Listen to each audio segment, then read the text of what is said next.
Saudara sekalian yang dikasihi Tuhan Yesus Kristus, selamat beribadah dalam kebaktian Minggu GKI Kelapa Cengkir yang diselenggarakan secara online. Warta lisan yang perlu diperhatikan sebagai berikut. Ibadah pembinaan. Pada bulan Juni 2021, kita akan melaksanakan ibadah pembinaan secara online. Pada hari ini, tanggal 20 Juni 2021 dengan tema Menggali Hikmat dari Amsal. Hai anakku, dengarkanlah, dengan pelayan firman Pendeta Winer Pananjaya. Pemahaman Alkitab. Pemahaman Alkitab online melalui aplikasi Zoom setiap hari Selasa pukul 8 malam. Pada bulan Juni ini membahas mengenai kitab-kitab hikmat. Mohon keikutsertaan jemaat sekalian. Bina Pranikah. Bina Pranikah online GKI Kelapa Cengkir akan diadakan setiap hari Sabtu pukul 4 sore sampai 7 malam melalui media Zoom tanggal 7, tanggal 14, tanggal 21, dan tanggal 28 Agustus 2021 dengan biaya Rp300.000 per pasangan. Pendaftaran melalui WA GKI Kelapa Cengkir atau melalui email gkicengkir@gmail.com. Perjamuan Kudus. Pada hari Minggu tanggal 4 Juli 2021, kita akan bersama-sama merayakan perjamuan kudus secara online pada pukul 6.30, 7.30, 9, 16.30, 18, dan 19.30. Sehingga aspek persekutuan sebagai tubuh Kristus tetap dapat diwujudkan walaupun kita tidak berada dalam sebuah ruangan yang sama karena pandemi COVID-19. Sarana perjamuan kudus yaitu roti, bisa roti basah atau kering, dan air anggur bisa diganti dengan air teh atau air yang disediakan oleh anggota CD atau keluarga masing-masing. Untuk sementara waktu, majelis tidak melayankan perjamuan kudus di rumah atau di rumah sakit bagi anggota CD yang sudah uzur atau yang sedang sakit. Demikian warta lisan yang dapat kami sampaikan. Kami sangat mengharapkan saudara sekalian dapat turut serta di dalam kegiatan yang dapat dibaca pada warta jemaat. Ibadah pembinaan pada hari ini, tanggal 20 Juni 2021, dilayani oleh Pendeta Winer Pananjaya dengan tema Menggali Hikmat dari Amsal. Hei anakku, dengarkanlah.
Pertolongan kita adalah di dalam nama Tuhan yang menjadikan langit dan bumi.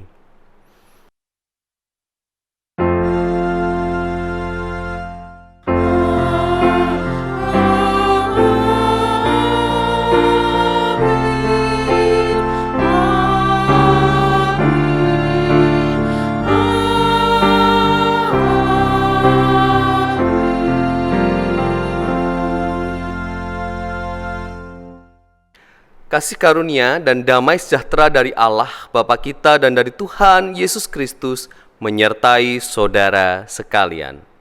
Dan menyertai saudara juga.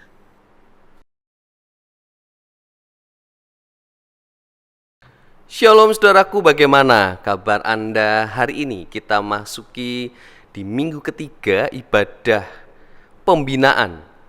Saudaraku, kali ini kita menggali hikmat dari Amsal.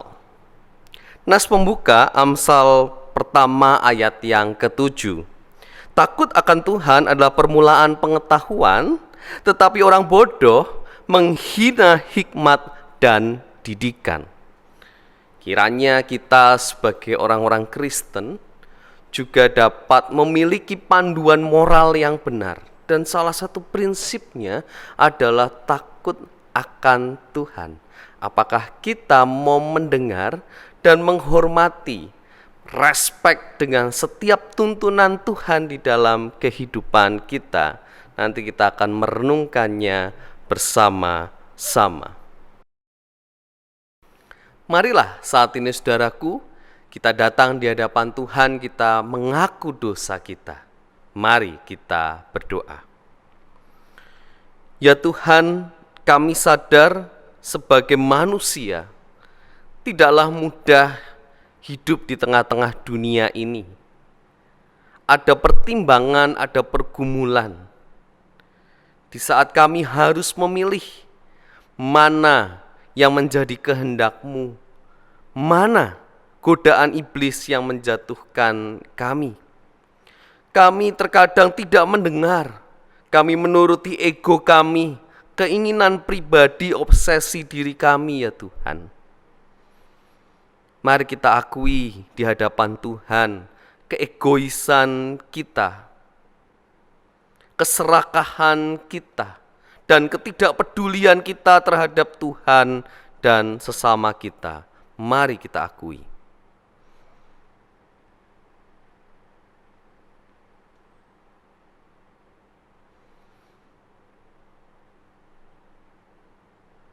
Bapa yang baik, kami bersyukur karena Engkau tidak meninggalkan kami di saat kami menjadi anak-anak yang begitu bandel di hadapan-Mu.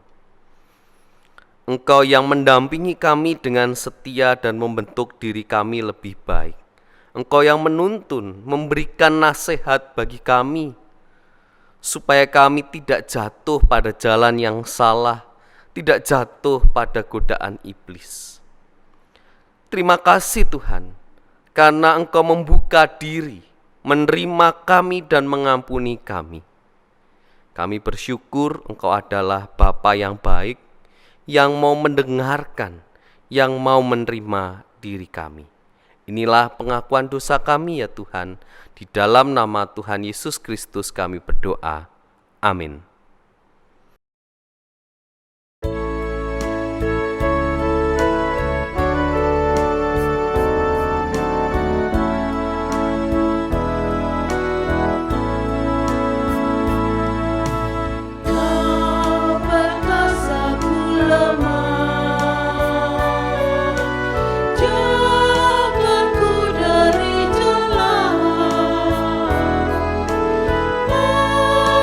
Hatiku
Kepada kita disampaikan berita anugerah yang terdapat dalam Amsal 16 ayat yang ke-6. Demikian, dengan kasih dan kesetiaan kesalahan diampuni, karena takut akan Tuhan orang menjauhi kejahatan. Demikianlah berita anugerah dari Tuhan. Syukur kepada Allah.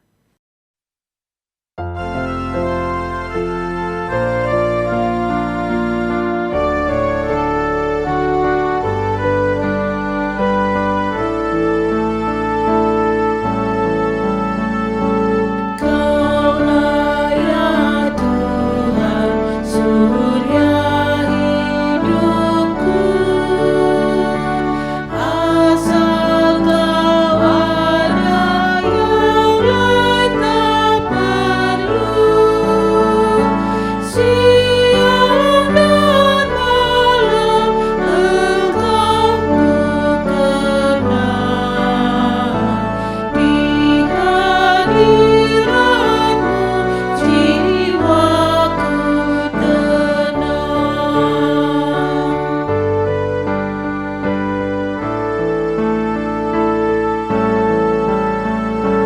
Kaulah hikmat-Ku, firman hidupku.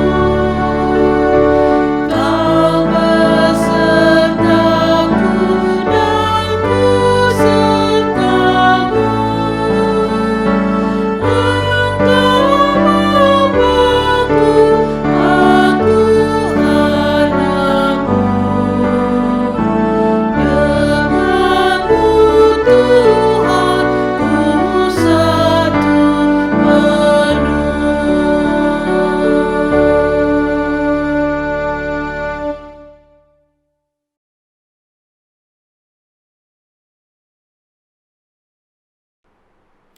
Marilah saudaraku, saat ini kita persiapkan hati kita sebelum kita akan mendengarkan firman Tuhan. Mari kita berdoa. Ya Tuhan, saat ini kami rindu untuk dibentuk. Firman Tuhan yang melandasi kehidupan kami, sehingga setiap keputusan yang kami ambil, langkah yang kami ambil, dapat seturut dengan kehendak-Mu. Kami rindu Roh Kudus yang juga menuntun supaya firman yang kami baca dan kami renungkan tidak berlalu. Kami dapat melakukannya dalam kehidupan kami dan menjadi berkat bagi orang-orang di sekitar kami. Biarlah saat ini Engkau berikan juga bagi kami kesabaran di saat kami merefleksikan setiap firman yang kami dengar dan kami berupaya untuk menerapkannya dalam kehidupan kami. Kami mohon tuntunan-Mu ya Tuhan, dan saat ini kami siap untuk mendengarkan firman-Mu. Di dalam nama Tuhan Yesus Kristus kami berdoa. Amin. Bacaan Alkitab menurut Amsal pasal yang pertama, ayat yang pertama hingga yang ke-9. Amsal-amsal Salomo bin Daud, Raja Israel, untuk mengetahui hikmat dan didikan, untuk mengerti kata-kata yang bermakna, untuk menerima didikan yang menjadikan pandai, serta kebenaran, keadilan, dan kejujuran, untuk memberikan kecerdasan kepada orang yang tak berpengalaman, dan pengetahuan serta kebijaksanaan kepada orang muda. Baiklah orang bijak mendengar dan menambah ilmu, dan baiklah orang yang berpengertian memperoleh bahan pertimbangan, untuk mengerti amsal dan ibarat perkataan dan teka-teki orang bijak. Takut akan Tuhan adalah permulaan pengetahuan, tetapi orang bodoh menghina hikmat dan didikan. Hai anakku, dengarkanlah didikan ayahmu, dan jangan menyia-nyiakan ajaran ibumu. Sebab karangan bunga yang indah itu bagi kepalamu dan suatu kalung bagi lehermu. Demikianlah firman Tuhan, berbahagialah orang yang mendengarkan dan memelihara firman Tuhan. Haleluya.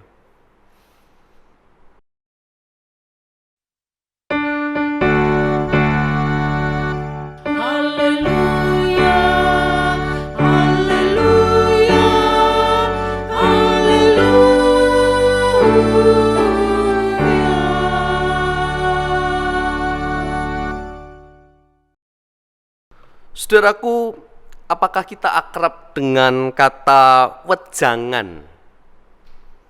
Wejangan itu bisa berbentuk nasihat, bisa berbentuk didikan, bahkan bisa berbentuk ajaran.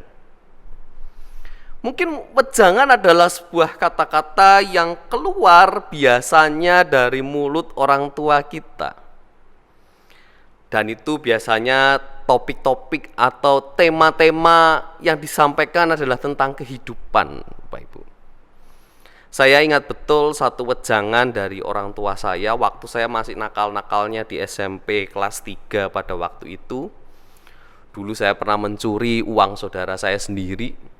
Dan wejangan dari orang tua saya mengatakan demikian, Win, nggak ada maling yang nggak ketangkap. Tidak ada pencuri yang tidak ketangkap. Itu menjadi wejangan saudara-saudara yang saya ingat betul sejak SMP kelas 3 itu sampai kehidupan saya sekarang. Sehingga saya hati-hati betul dalam menjaga diri untuk tidak melakukan yang namanya mencuri.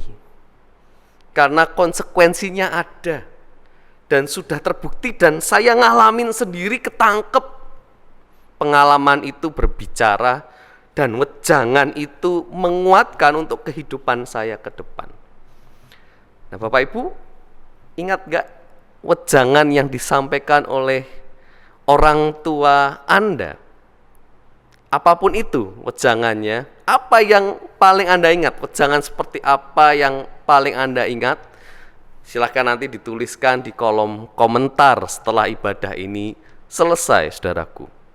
Wejangan terbaik Anda, wejangan yang paling Anda ingat dan tidak pernah Anda lupakan, dan mungkin itu menjadi salah satu pandu di dalam kehidupan Anda, saudaraku.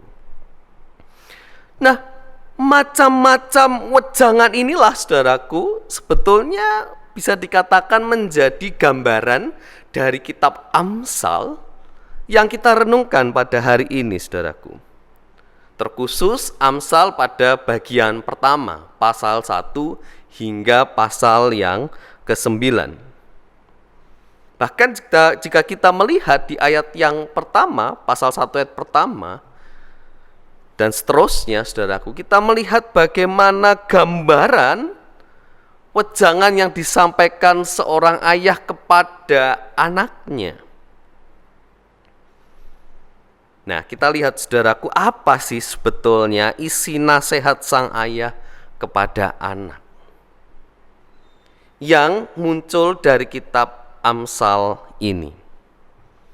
Hal yang menarik, saudaraku, bahwa ini tidak bisa langsung disimpulkan dari ayat pertama hingga ayat ke-9 saja di pasal yang pertama. Tapi kita perlu melihat nasihat sang ayah kepada anaknya ini yang digambarkan oleh kitab Amsal ini melalui pasal yang pertama hingga pasal yang ke-9. Maka kata-kata "Hai, dengarlah anakku" itu muncul, atau "Hai anakku, dengarkanlah didikan ayahmu" itu muncul sebagai awal dari pasal pertama hingga pasal yang ke-9. Contoh misalnya pasal yang kedua, saudaraku, "Hai anakku, jikalau engkau menerima perkataanku dan menyimpan perintahku di dalam hatimu." Pasal yang ketiga, di Amsal pasal yang ketiga, "Hai anakku, janganlah engkau melupakan ajaranku." Amsal yang keempat, "Dengarkanlah hai anak-anak didikan seorang ayah," dan seterusnya dan seterusnya. Jadi kita lihat suasananya, Bapak Ibu. Pasal yang pertama hingga pasal yang ke-9 ini digambarkan seperti seorang ayah yang sedang menasehati anaknya. Nah, apa yang menjadi intisarinya? Tentu saya tidak membacanya satu persatu. Bapak Ibu nanti bisa membacanya pasal pertama hingga pasal yang ke-9. Saya memandu Bapak Ibu untuk dapat melihat dan merasakan suasananya. Intisarinya kira-kira begini, saudaraku. Hikmat dan takut akan Tuhan itu akan menghasilkan yang namanya kebajikan, integritas, dan kemurahan hati. Ya, kita lihat gambar berikut ini. Bagaimana yang namanya hikmat dan takut akan Tuhan ternyata bisa dapat menghasilkan kebijakan, integritas, dan kemurahan hati. Dari situ juga bisa menghasilkan yang namanya kesuksesan dan kedamaian. Nah, ini kita rasakan dari pasal yang pertama hingga pasal yang ke-8. Nah, ternyata sang ayah tidak hanya memberikan nasihat yang baik-baik saja, tapi sang ayah juga memperingatkan. Seperti tadi wejangan ayah saya kepada saya, yang namanya pencuri tidak ada yang tidak ketangkap. Pasal 9 merupakan wejangan atau nasihat yang bentuknya peringatan. Nah, kalau kita baca pasal 9, suasananya sedikit berbeda dengan pasal-pasal yang sebelumnya, 1 hingga yang ke-8, saudaraku. Bahwa yang namanya bodoh dan jahat, bodoh di sini bukan soal kecerdasan. Kita perlu hati-hati memahami kata bodoh di dalam Alkitab, itu bukan soal berapa nilai IQ-nya, tapi orang bodoh lebih dikaitkan kepada tidak mau mendengar, ngeyel, bandel, atau bahasa yang lebih alkitabiah adalah bebal misalnya. Sudah tahu salah, tapi tetap dilakukan, tetap dilanggar. Nah, bodoh lebih kepada tidak mau mendengar. Mungkin kata-kata yang tepat di Indonesia adalah keras kepala, mungkin. Tapi lebih tidak mau mendengar, saudaraku. Dan jahat, kalau jahat tentu jelas.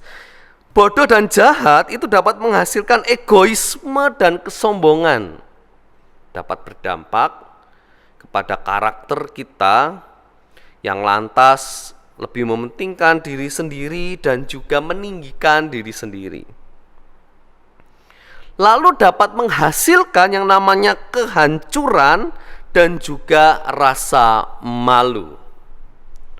Jadi kalau orang itu tidak mau mendengar, bodoh dan jahat, itu akan berdampak kepada kehancuran dalam kehidupannya dan juga muncul rasa malu.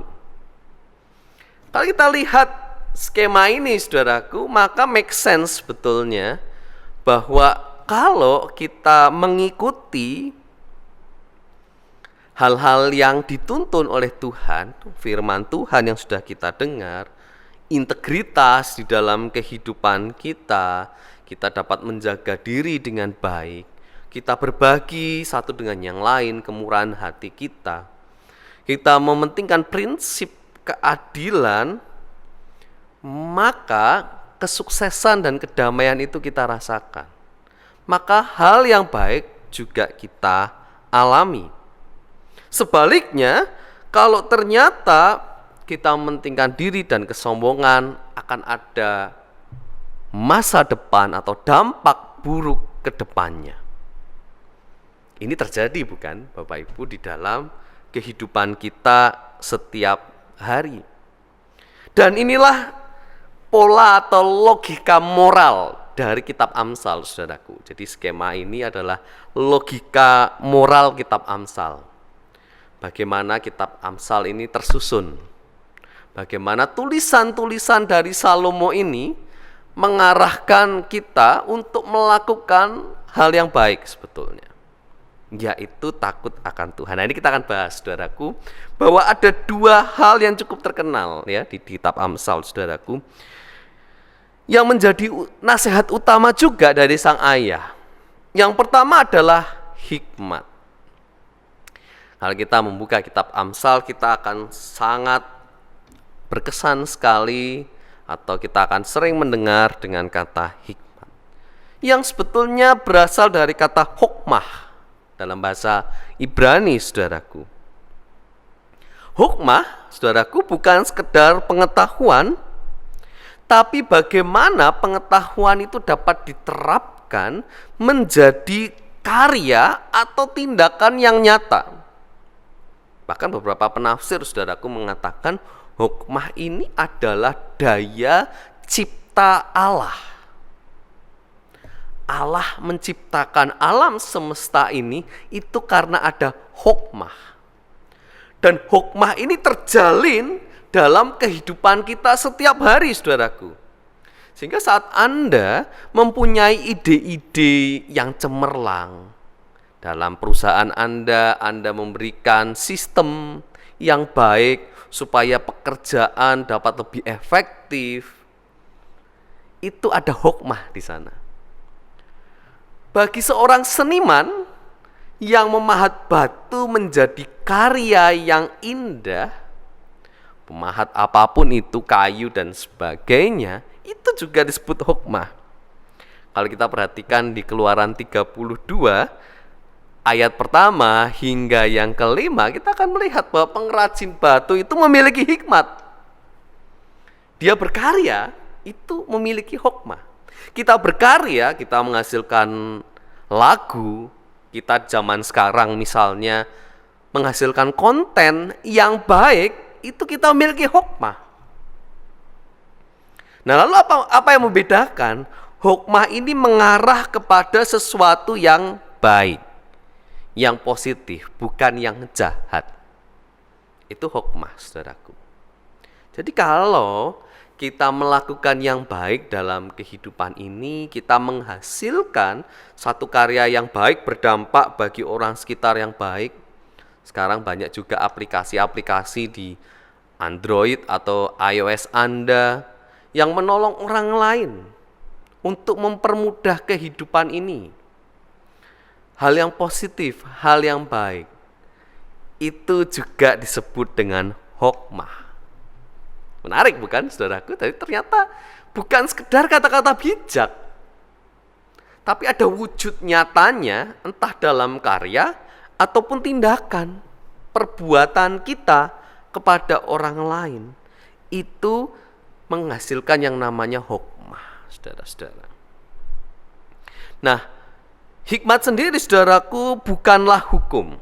Ya, kalau hukum itu kan kalau di Alkitab biasanya kamu harus atau kamu jangan. Nah, itu hukum, saudaraku. Kalau di Alkitab nih ya konteksnya. Hikmat juga bukanlah sebuah nubuatan, saudaraku. Contoh misalnya nubuatan, demikianlah firman Tuhan, ya. Wah, itu banyak sekali di Alkitab, ya, bentuknya nubuatan-nubuatan. Hikmat bukanlah seperti itu. Hikmat lebih kepada akumulasi wawasan umat Allah dari generasi ke generasi tentang bagaimana hidup dengan penuh rasa hormat kepada Tuhan dan sesama. Semoga kita dapat poinnya, saudaraku, bahwa ternyata hikmat ini bisa dikatakan warisan juga, ya. Nasihat-nasihat, ajaran-ajaran, didikan yang sudah turun-temurun dari generasi ke generasi hingga kita sekarang juga, tapi punya dampak yang positif, memberikan rasa hormat, mengasihi Tuhan dan juga sesama. Jadi hikmat ini tidak sekedar petuah, tetapi juga punya dampak bagi sesama dan juga Tuhan. Semoga kita bisa memahami hikmat ini, saudaraku. Nah, yang kedua, saudaraku, yang menarik dari kitab Amsal adalah banyak sekali muncul kata takut akan Tuhan. Nah, bahkan dikatakan takut akan Tuhan adalah permulaan dari hikmat. Apa yang dimaksud dengan takut akan Tuhan ini, saudaraku? Apakah Tuhan itu ngeri gitu ya, sehingga kita takut? Dan kita lihat bagaimana misalnya Tuhan yang hadir di tengah-tengah para murid, dan mereka juga ketakutan pada waktu itu. Bukan itu yang dimaksud oleh kitab Amsal. Takut di sini lebih kepada hormat, respek, dan juga kagum. Menghargai Tuhan di dalam kehidupan kita. Bagaimana kita mengakui keterbatasan kita sebagai manusia. Kita manusia yang fana, kita manusia yang tidak dapat melebihi Tuhan. ternyata itu bagian dari takut akan Tuhan. Sekarang ini kan saudaraku, kalau kita lihat, teknologi sudah semakin maju. Dan manusia menciptakan sesuatu yang lebih cepat, lebih baik. Dan mungkin ada muncul kesombongan-kesombongan bahwa kita akan mampu melebihi Tuhan atau paling tidak sama dengan Tuhan. Manusia punya obsesi itu sebetulnya, saudaraku. Punya keinginan itu. Nah, di saat kita menyadari bahwa kita nggak sanggup, kita nggak akan pernah bisa menyamai atau bahkan melebihi Tuhan, disitulah poinnya bahwa kita takut akan Tuhan. Bahkan kita pun tidak dapat mampu menciptakan definisi sendiri mengenai apa yang baik, yang buruk, yang benar dan salah, saudaraku. Hanya dengan firman Tuhan, hanya dengan tuntunan Roh Kudus, hanya dengan Tuhanlah kita bisa menyadari, kita bisa tahu apa yang benar, apa yang jahat, apa yang baik, dan apa yang buruk, saudaraku. Disitulah takut akan Tuhan itu menjadi kuat, saudaraku. Jadi tidak sekedar ketakutan, bukan. Tapi kita menyadari kelemahan kita di hadapan Tuhan. Kita menyadari diri kita siapa, lalu kita menghormati karya Tuhan, firman Tuhan di dalam kehidupan kita. Sehingga kita mau mendengar. Karena kita tahu kita terbatas, kita butuh tuntunan Tuhan, maka kita mau mendengar. Disitulah takut akan Tuhan. Maka sebetulnya saudaraku, kitab Amsal ini tidak hanya berisi nasihat yang baik, tapi lebih daripada itu merupakan undangan Allah. Jadi kalau kita merangkum kitab Amsal ini, saudaraku, sebetulnya adalah undangan Allah untuk mengasihi Tuhan dan sesama, saudaraku. Maka kita bisa melihat bagaimana kitab Amsal ini sebetulnya menjadi panduan yang baik dalam kehidupan kita. Namun ada hal yang perlu diperhatikan, saudaraku, bahwa pasal 10 sampai 29, saudaraku, kita akan melihat bagaimana penerapan hikmat dengan dasar takut akan Tuhan itu diterapkan dalam berbagai sisi kehidupan, seperti pernikahan, alkohol, keadilan keluarga, pekerjaan, hutang, kemiskinan, pengampunan, dan lain sebagainya. Anda nanti akan melihat berbagai macam wejangan-wejangan dari kitab Amsal ini di pasal 10 hingga 29. Itu berarti cukup banyak, saudaraku. Salomo menyusunnya begitu rupa berdasarkan pengalamannya kehidupan orang Israel pada waktu itu, dan menurut saya banyak hal masih sangat relevan sekali dengan kehidupan kita di zaman sekarang. Bagaimana hikmat itu disusun dengan dasar takut akan Tuhan. Hal-hal yang positif, hal-hal yang baik juga, saudaraku. Namun kita perlu sadar, saudaraku, bahwa yang namanya kitab Amsal ini bukanlah kitab rumus atau janji kehidupan. Maka saya boleh katakan bahwa apa yang tertulis di kitab Amsal ini tidak selalu dan tidak ada jaminan bahwa hasilnya akan selalu begitu. Dijamin pasti hasilnya begitu. Tidak. Belum tentu, lebih tepatnya. Kemungkinannya 50-50. Takut akan Tuhan, lalu segala sesuatu akan berjalan dengan baik. Sedangkan yang tidak takut akan Tuhan, segala sesuatu akan berjalan buruk. Belum tentu, saya rasa. Bahkan kita sering mengalami ya di Republik ini, di negara ini.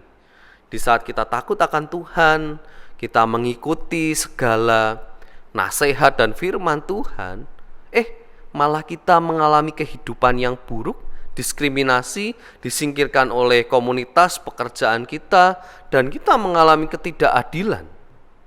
Itu terjadi, itu realita yang kita jumpai. Bahkan kita melihat orang-orang yang justru tidak mendengarkan, tidak takut akan Tuhan, hidupnya kok lebih baik. Nah, mungkin itu pergumulan di kitab Ayub kemarin. Kita juga mengumuli hal itu, saudaraku. Ambil contoh misalnya, saudaraku, di Amsal 10 ayat 27. Takut akan Tuhan memperpanjang umur, tetapi tahun-tahun orang fasik diperpendek. Nah, ini menarik, saudaraku. Oh, berarti kalau takut akan Tuhan itu umurnya bisa panjang, ya. Sedangkan orang fasik, orang yang tidak mau mendengar, orang yang bandel, yang sudah dikasih tahu yang benar tetap melakukan yang salah, itu pendek umurnya.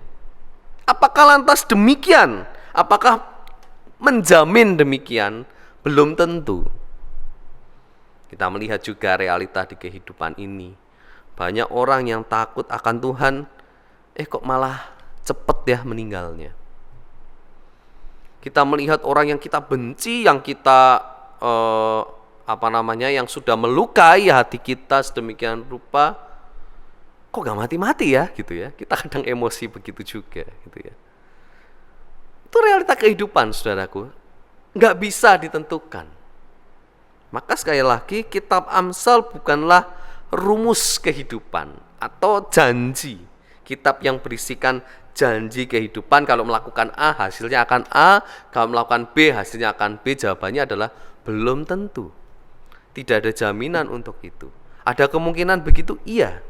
Tapi juga ada kemungkinan itu tidak terjadi dalam kehidupan kita. Nah, ini menarik, saudaraku, karena sebetulnya kitab Amsal ini berfokus pada hal-hal yang umum, saudaraku. Sedangkan kalau kita mau melihat yang lebih khusus, kasus-kasus khususnya, nah itu ada di dalam ibadah pembinaan kemarin dan kemarinnya lagi. Ayub dan juga pengkhotbah. Apalagi pengkhotbah yang mengatakan semuanya bisa sia-sia. Hevel.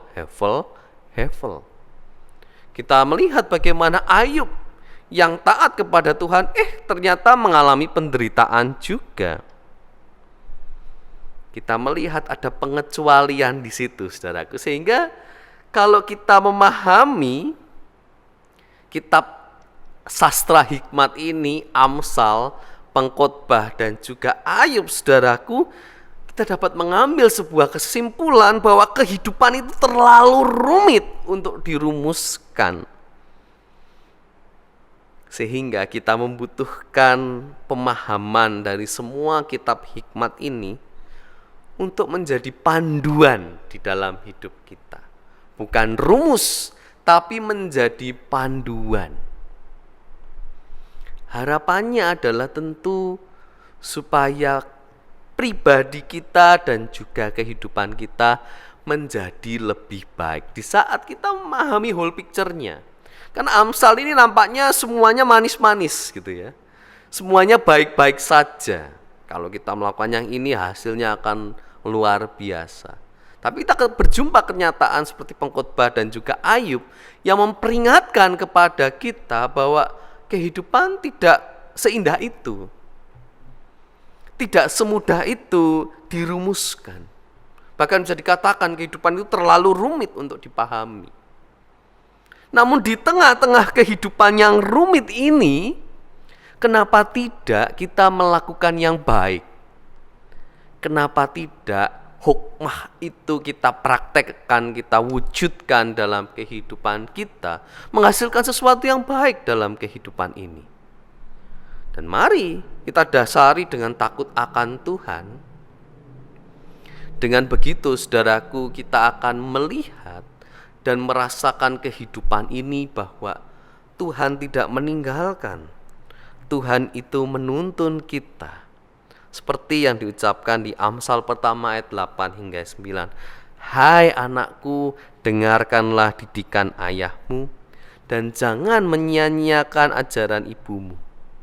Sebab karangan bunga yang indah itu bagi kepalamu dan suatu kalung bagi lehermu. Terkadang memang kita merasakan penderitaan di saat kita sudah melakukan yang baik. Tapi refleksi setelah itu, kita merasakan pengalaman kedewasaan iman, kehidupan yang baru, bahwa oh ternyata di balik penderitaan, di balik segala kesusahan yang dialami, Tuhan masih memelihara. Tuhan memperhatikan kehidupan kita. Kita merasakan kelegaan, kita merasakan penerimaan. Ternyata tidak sia-sia kita mengikuti panduan moral yang sudah diberikan di kitab Amsal ini. Nah, semoga saudaraku, di saat kita membaca kitab Amsal secara menyeluruh, kita bisa lebih memahami saudaraku, dan lebih dewasa melihat kitab Amsal ini sebagai panduan kehidupan kita, guide dalam kehidupan kita, sehingga kita menjadi pribadi yang berdampak bagi kehidupan kita, saudaraku. Tuhan memberkati kita semua. Amin. Bagi jemaat yang ingin mengajukan pertanyaan, dipersilahkan untuk dapat mengirimkan email ke gkicengkir@gmail.com.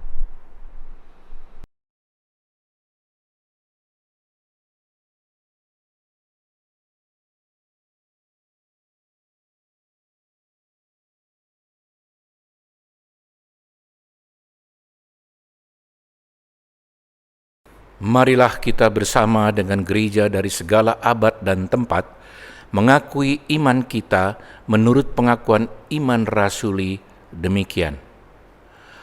Aku percaya kepada Allah, Bapa yang Maha Kuasa, Khalik langit dan bumi, dan kepada Yesus Kristus, Anaknya yang tunggal, Tuhan kita, yang dikandung dari Roh Kudus, lahir dari anak darah Maria, yang menderita sengsara di bawah pemerintahan Pontius Pilatus, disalibkan, mati dan dikuburkan, turun ke dalam kerajaan maut. Pada hari yang ketiga, bangkit pula dari antara orang mati, naik ke surga, duduk di sebelah kanan Allah, Bapa yang Maha Kuasa. Dan dari sana Ia akan datang untuk menghakimi orang yang hidup dan yang mati. Aku percaya kepada Roh Kudus, gereja yang kudus dan am, persekutuan orang kudus, pengampunan dosa, kebangkitan orang mati, dan hidup yang kekal. Amin.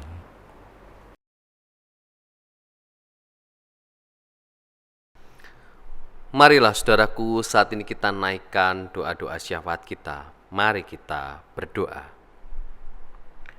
Ya Tuhan, saat ini kami berdoa bagi vaksin yang terus didistribusikan bagi masyarakat Indonesia. Kami bersyukur jika di usia 18 plus sudah dapat menerima vaksin. Kami terus berdoa Tuhan, kiranya herd immunity dapat segera tercipta di negara Indonesia ini, sehingga kami dapat kembali bersekutu, beribadah secara onsite di GKI Kelapa Cengkir. Kami juga berdoa Tuhan bagi keluarga yang bergumul di tengah kesehatan. Kami berdoa bagi orang tua kami, kiranya Engkau terus menjaga Tuhan kesehatan setiap kami di tengah-tengah pandemi ini. Dan kami juga yang memiliki penyakit-penyakit bawaan Tuhan. Bapa, kiranya ada solusi medis yang tepat. Kami berdoa Tuhan, segala upaya melalui tenaga medis, obat-obatan dapat menyembuhkan dan memulihkan setiap penyakit yang sedang kami alami. Kami juga berdoa bagi pekerjaan setiap kami. Kami yang juga mengalami banyak masalah Tuhan di tengah-tengah pandemi ini. Kami yang mungkin dirumahkan, kami yang mengalami PHK Tuhan. Bapa, pulihkanlah kondisi ekonomi kami. Kiranya Engkau memberikan pekerjaan yang terbaik bagi setiap kami Tuhan. Dan kami rindu itu adalah tuntunan-Mu. Engkau juga berikan hikmah di dalam setiap karya pekerjaan kami, sehingga tidak hanya berdampak bagi diri kami pribadi, tapi juga bagi orang lain di sekitar kami. Saat ini juga kami naikkan doa dari jemaat-Mu ya Tuhan, dari Febe yang sedang bergumul mengenai piutang yang dihadapi.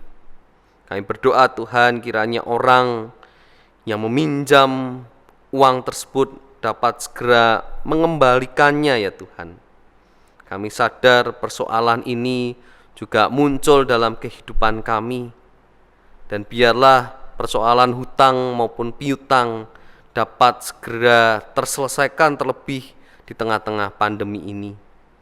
Kami juga berdoa bagi Febe yang bergumul dan bersyukur Tuhan karena anak sulungnya diterima di Departemen Fisika NTU Taiwan. Kiranya sukacita dan kebahagiaan yang dirasakan Tuhan, Engkau juga menyertai proses belajar dan juga kuliah supaya dapat berjalan dengan lancar dan segala cita-cita dari anak Bu Febe dapat tercapai. Dan kami juga bersyukur buat setiap berkat yang sudah Engkau berikan bagi kami. Setiap masalah-masalah yang dapat kami lalui, setiap pergumulan-pergumulan kehidupan yang kami dapat lewati. Terima kasih Bapa, semua karena tuntunan-Mu. Inilah rangkaian doa syafaat kami Tuhan. Di dalam nama Tuhan Yesus Kristus kami berdoa. Amin. Nas persembahan 1 Tawarikh 16 ayat 23. Bernyanyilah bagi Tuhan, hai segenap bumi, kabarkanlah keselamatan yang daripadanya dari hari ke hari. Jemaat dapat memberikan persembahan melalui transfer ke rekening BCA Majelis GKI Kelapa Cengkir maupun scan QRIS GKI Kelapa Cengkir.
Jemaat sekalian, marilah kita berdoa.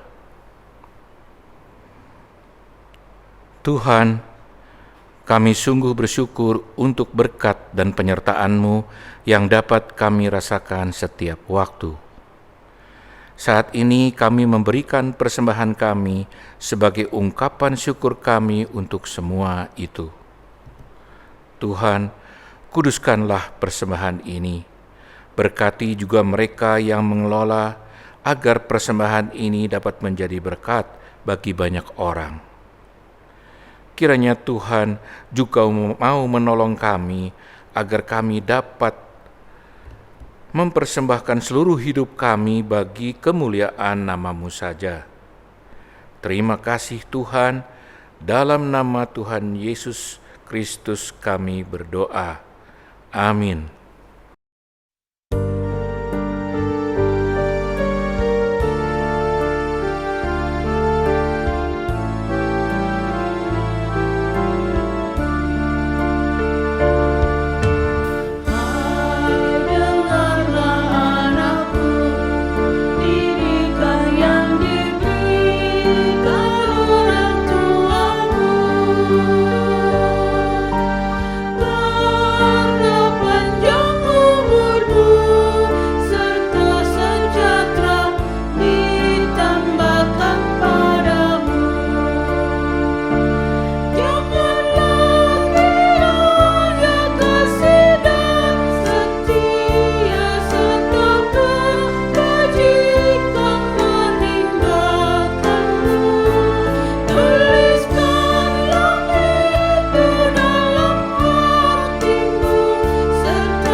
Saat ini saudaraku, arahkanlah hatimu kepada Tuhan. Kami mengarahkan hati kepada Tuhan.